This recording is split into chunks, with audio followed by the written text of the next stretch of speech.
Hello and welcome to The Brain Train. My name is Mary Darby Byrne and today's guest in the studio is Max Leone from Conscious Living Dublin. And Max is here to talk about his talk he's giving on Wednesday about the hero's journey. Max, hello and welcome. Hello Mary, it's great to be here again. So happy. So Max, you are you're doing a talk next Wednesday and it's all about the hero's journey. Tell me how you came across this and what you mean by the hero's journey. Well, I will say if my life only had one message, Mary, that will be it. How can we be ourselves and express ourselves, creating a life which is a reflection of the essence of who we are? Can you imagine anything more important than that? And that's really what the hero journey is all about. And it's interesting how, while I'm saying this, it seems to be quite obvious. But somehow we must have believed that there is something more important to do that. Because I tell you, Mary, when you're committed to be yourself, 1,000% of the occasion, life becomes a flow. And there is really no possibility for you to make it so that it's hard. But the reason why it seems to be hard, again, because for some reason we believe there is something more important. So tell me, the hero's journey, is there a book on this? Is this how you discovered it or did you come up with it yourself? Yeah, well, I discovered this book several years ago. The author of this book originally is Joseph Campbell, and this is a very fascinating guy because this guy spent years studying legends and myths and history and people who have expressed themselves as the highest level. And when I mean highest in relation to who they can possibly be. So you don't need to change the word to be evolved in such a way. But anyway, he studied around culture and situation and story, and he realized, and along the path of self-expression, there is a certain pattern that we all have to go through in order to find the treasure of who we are. And so through this step-by-step process, he helped people let them unfold the essence of who they are. So this is how I came with the idea, because this hero journey resonated with me immediately. Now, in fact, the talk which I'm going to give, it's based on that book and beyond, because I also had my own study and my own experience. Okay, so you kind of nearly adapted it in a way. Yes, because I believe that in order to keep a message, a teaching alive, you want to have it keep going. You want to add your own so that you keep it alive. So in fact, for people who want to have a look at this book, it's actually called The Hero with 1,000 Faces. The Hero with 1,000 Faces. It's already amazing. It's an amazing great name. It's an great amazing name. So tell me, so what were you talking about? So is it basically you're just being yourself? Is that what it's all about? Just be you and don't try to please people. Is that what you mean? It is exactly what you said. As I was saying before, as I'm saying this, it seems to be quite obvious, isn't it? But again, you need to repeat this, because if we are having a struggle with being ourselves, it's because, again, we believe that there is something more important about that. Otherwise, why would you have any important doubt than yourself? Than being yourself. So one day I stopped and I said, what is this thing that seems to be more important? Because otherwise, being yourself seems to be the most natural thing to do, isn't it true? Because in the end, if you're not being yourself, who else can you be? And so I thought about it, and I realized that the fear, let's say the doubt that comes from being yourself, that somehow there is something more important. What is this more important thing? That the purpose of life is eventually physical survival, okay? And then eventually, if I am myself, somehow I won't be able to pay the bills, or I won't be able to feed myself, and eventually I will die. That's the idea. And that being myself is not enough to support my life in physical terms. And I thought about it twice, and I realized that obviously the purpose of life, Mary, it's not physical survival. The reason why we are physically here is because we are here to experience what it means to feel alive. And in fact, I want to connect to the book of Joseph Campbell. In one of his famous quote that he said, the purpose of life, it's not to discover the meaning of life, or why we're here. It's to experience what it feels to be alive. It doesn't make any difference. To make it, to feel. So not have an intellectual experience, but to feel it. And the only way to feel alive is to be yourself, because by being yourself, you literally allow life to unfold through you.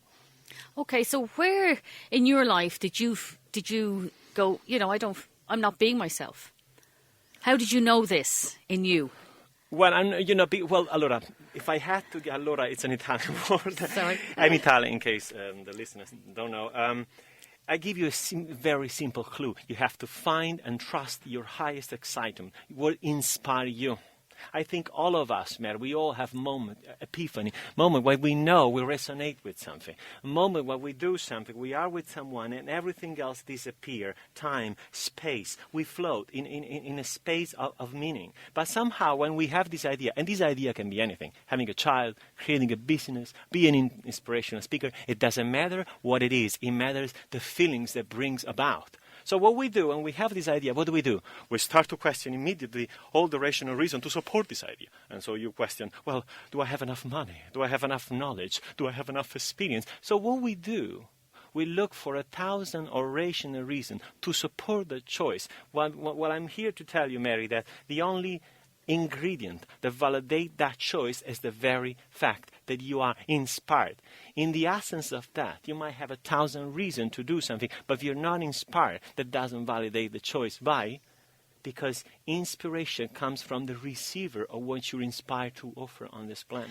But I mean, it's like, well, what were you doing before you saw this? I mean, how was life for you? Was it tough? Were you not being yourself? Were you pleasing other people? What were you doing in your life before you became inspired? Well, I've come a long journey, maybe like many of us. I was, yes, trying to be something else, someone else. I was constantly trying to please other people. I was always needing someone to tell me what to do, and that was the hardest to admit. In fact, if I think about now that I'm the organizer of a group, so I'm supposed to be a leader somehow, I didn't have this ability at all. In fact, I think I didn't have any of the prescribed requirement to do what I'm doing.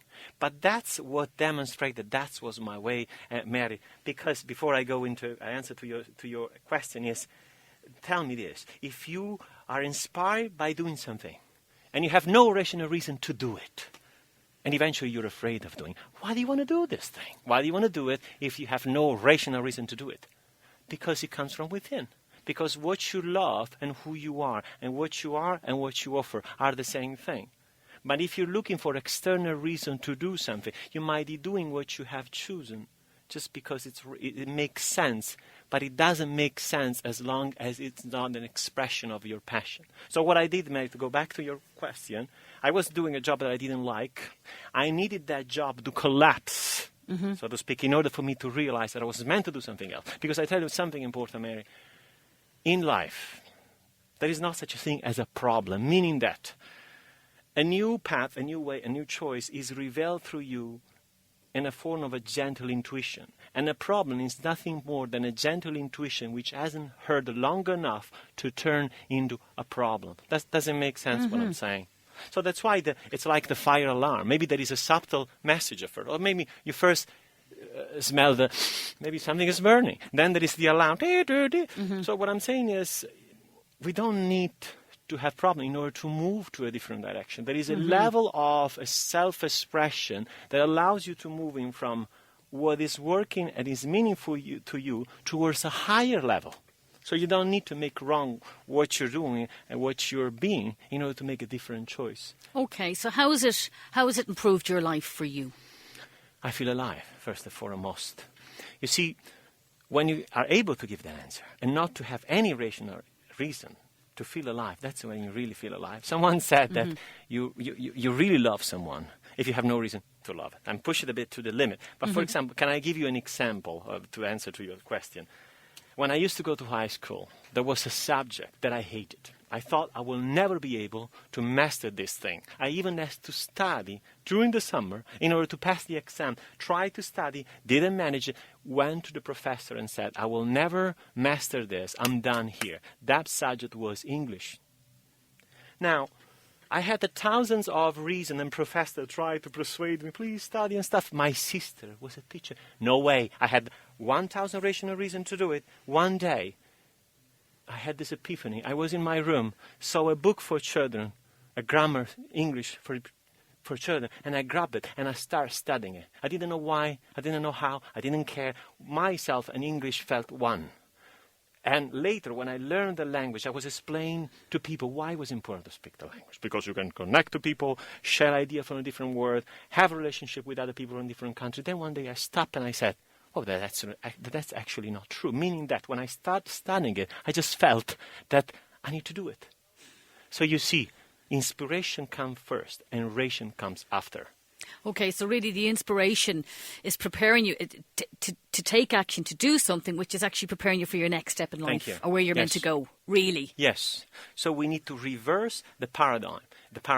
Instead of, before we make a choice, okay, I'll check, do I have enough money, enough knowledge, enough something? Go for the inspiration and let the path of inspiration provide with all the what? The money, the knowledge, whatever it is that you think you need it.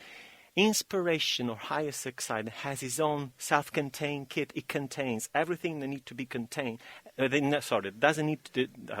Inspiration contains everything that needs to be considered, and what doesn't contain doesn't need to be considered. That's it, and everything that you need will unfold along the way. So get inspired first, and let your mind jump into action after. How do you know when you're inspired?